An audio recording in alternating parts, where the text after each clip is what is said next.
Hi guys! Welcome back to my YouTube channel. So for today's video, we'll be doing an unboxing and review of the latest device na nilabas ng Apple ngayong 2020. And good news guys, tinatawag siyang budget phone kasi unlike sa prices ng device na nilabas ng Apple, it's way cheaper. And that is itong nasa harap ko ngayon, and this is called iPhone SE 2020.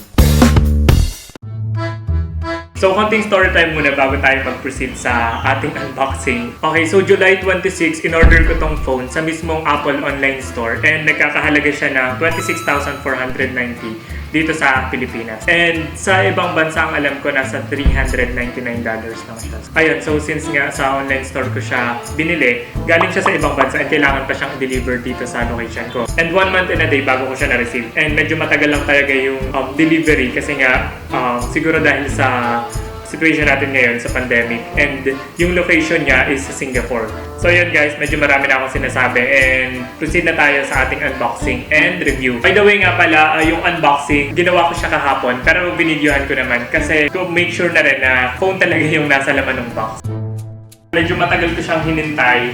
So this is the time and sobrang saya ko kasi akala ko August 10 pa siya may i-deliver kasi yun yung nakalagay sa mismong website. And na-surprise ako kasi dumating siya ng mas maaga kaysa sa in-expect. So, sorry guys kasi in-unbox ko yung mismong kahon pagka-deliver. Kasi para lang makasure ako kung iPhone ba talaga yung laman. And other than that, wala na akong ibang pinakalaman sa kanya. And trusted din naman kasi yung carrier niya since it's DHL. Here, pagka-open mo ng box, makikita mo yung isa pang box ng iPhone talaga. Ayan. So, let me just have a cutter. Papanting ASMR muna. Okay.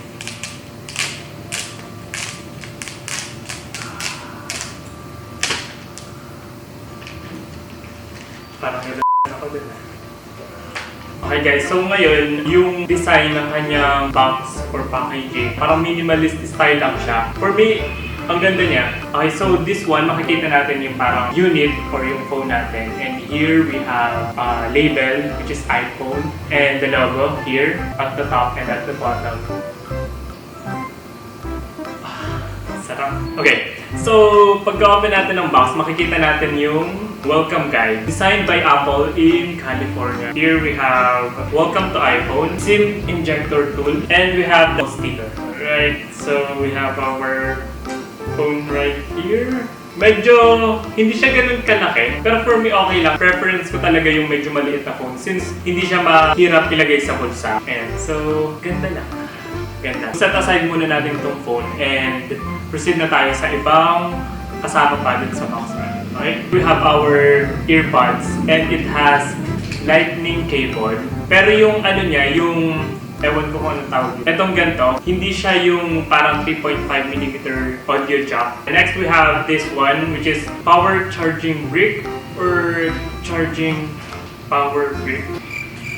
Hindi ko alam, depende sa school. Pero, ayan. So, may balot siya, which is, so it's a paper. And we have this one, which is the lightning cable sa pag-charge niya. Okay, now let's talk about the design. So this iPhone SE has the same body of iPhone 8, meaning same size, same position of camera, and the home button. And since it has a body of iPhone 8, it has a very similar body of iPhone 7 also. So ibig sabihin kung may mga cases kayo ng iPhone 7 and iPhone 8 ninyo, pwede nyo pa rin magamit. Okay, now so let me just show you this phone. So ayan. So kung mapapansin nyo sa likod niya, it has an aluminum frame and glass back. Ang hindi ko lang nagustuhan about this is madali siya magkaroon ng mark.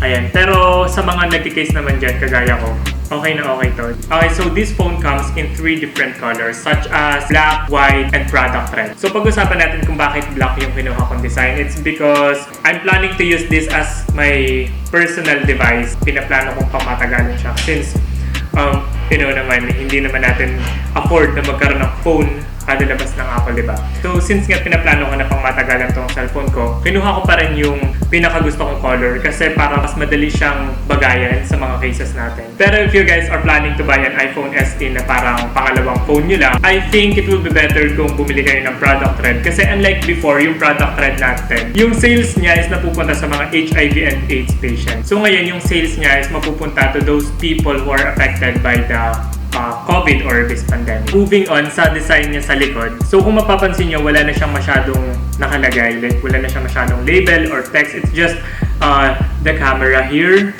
and the flash, tapos yung ating logo. And wala nang kahit anong text dito, unlike ng mga older versions of iPhone. Isa pa sa mapapansin nyo is yung ating logo. So nasa center na siya. So unlike before, ang alam ko nasa upper part siya, yung iPhone 8. Okay, now pag-usapan naman natin yung kanyang mga buttons. So here on the left side, so kung makikita nyo, meron tayong volume up and volume down here, and also the unmute and mute button.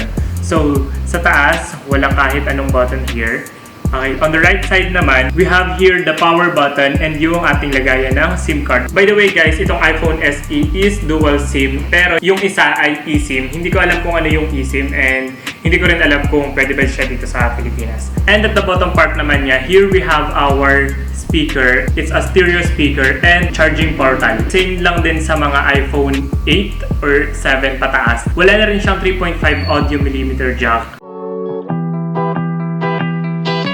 So itong iPhone SE, old man ng design, bumawi naman siya sa power or bilis. Kumbaga sa karera, magkasing bilis lang tumakbo yung mukhang matanda na, which is yung iPhone SE 2020, at saka yung pinakabatang design, which is yung iPhone 11. And that is because of the A13 Bionic Chip, which is the same processor na nagpa-power sa iPhone 11, iPhone 11 Pro, and 11 Pro Max. So meaning to say, it's the latest processor na nilabas ng Apple ngayong 2020. So sinabi ko nga na napaka-powerful niya. Therefore, it has a lot of advantages pagdating sa kanyang graphics and speed. So okay na okay siya for games like COD, ML, PUBG, and many more. If you also like vlogging and wala kang camera and laptop na magamit, pwede ka dito mag-edit even 4K footage. And capable din siya sa pag-shoot ng mga 4K footage videos. Pero we'll talk more about vlogging mamaya. So now let's go to the feature na pinagkaiba ng iPhone SE 2020 sa mga latest device ng Apple ngayon. And that is our home button. And since home button ang meron siya, Touch ID yung kanyang ginagamit to unlock or for the security. Okay, now let's try kung mabilis ba mag-register yung kanyang fingerprint scanner. So, na-register ko na yung fingerprint ko dito kagabi. And kung makikita nyo, ayan. Alright. Ang bilis.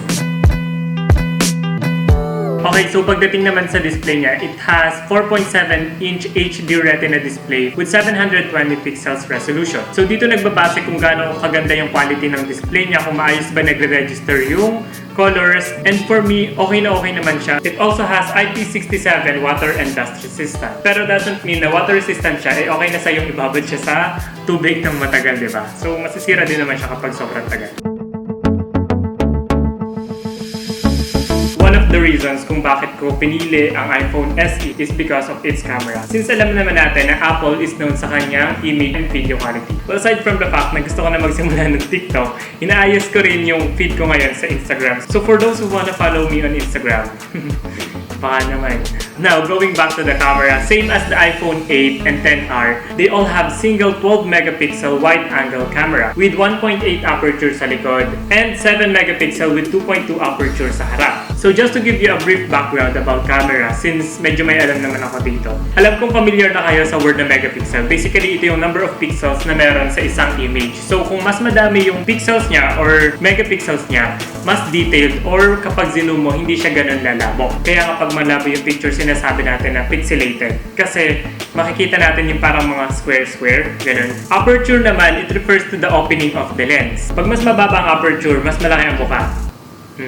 Mas malaki ang buka or opening ng lente. Ibig sabihin kapag mas malaki ang buka, mas marami yung papasok na liwanag sa kanya and mas magiging bright yung ating picture. So yung 1.8 and 2.2 aperture is good enough para magkaroon tayo ng maganda and bright images sa ating iPhone. Marami din siyang portrait lighting features which are natural light, studio light, contour light, stage light mono, and high key mono. And that is possible again dahil sa processor nitong A13 Bionic Chip. Kaya din niya i-support hanggang 4K video at 60 frame rate per second. So, sobrang smooth talaga ng kanyang slow-mo. Kasi imagine, para ka nang may DSLR and mirrorless camera nun, di ba?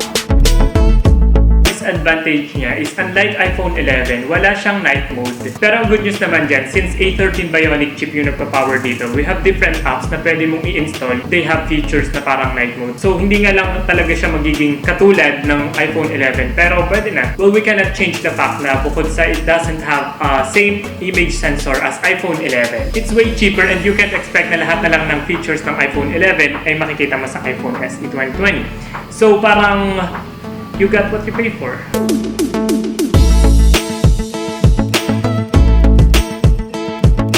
Hi guys, so vlogging and audio recording test tayo ngayon and wala akong suot na kahit anong earphone para malaman nyo talaga kung ano yung sound kapag sa phone mismo lang yung mic. And hindi ko alam kung may mga naririnig kayong noise sa labas dahil yun sa umulan. Hindi ako gumamit ng ring light para malaman nyo din kung ano yung style niya kapag fluorescent light lang yung gamit. And maliwanag pa rin siya. And ang alam ko sa pagdating sa audio natin, nagkakaroon ng parang 3D sound siya like hello, hello. So siguro kung naka-earphone kayo, maririnig nyo kung saan nanggagaling yung boses.